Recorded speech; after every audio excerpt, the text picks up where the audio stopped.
Your mic, please.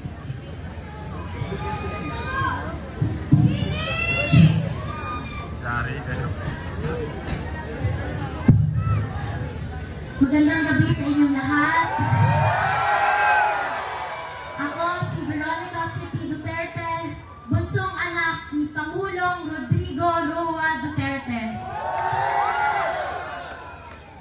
Naaalala niyo po ba, noong panahon ni PRRD, nakakaalis at nakakauwi ng ligtas ang mga anak niyo? Ibalik natin ang ganoong pamamahala sa bansa. Nandito ako ngayon dahil kinuha nila sa amin, sa ating lahat, higit sa lahat, sa akin, ang tatay ko. Noong March 11, 2025, nasaksihan ko ang pagkidnap at pag-abuso nila sa tatay ko.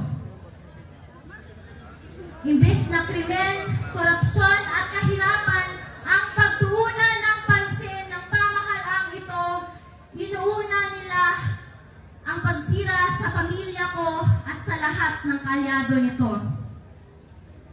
Pumili tayo ng matino at matapat sa paglilingkod kasi kung hindi, kawawa tayong lahat at ang mga susunod na henerasyon. Mahalagang mag-isa tayo sa araw ng eleksyon, May 12, 2025.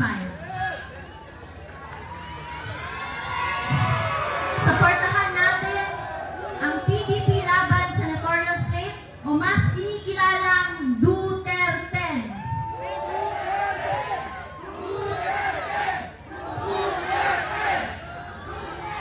Mag-vote straight tayo at mag-block vote tayo upang mahirapan silang mandaya.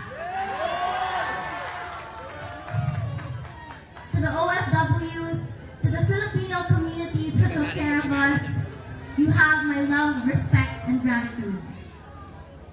Sa katauhan na nagpakita o walay undang na paghigugma o pagsuporta, daghang salamat kay Wami Nino Biaye. Amo ang nagapakasog sa amo tanan. May aabot ako na personal na mensahe ng tatay ko sa bawat Pilipino. Sabi niya, I did what I could for my country. And you are all in my heart. Pangalawa, sabi niya, kung kakalimutan niyo lang rin ang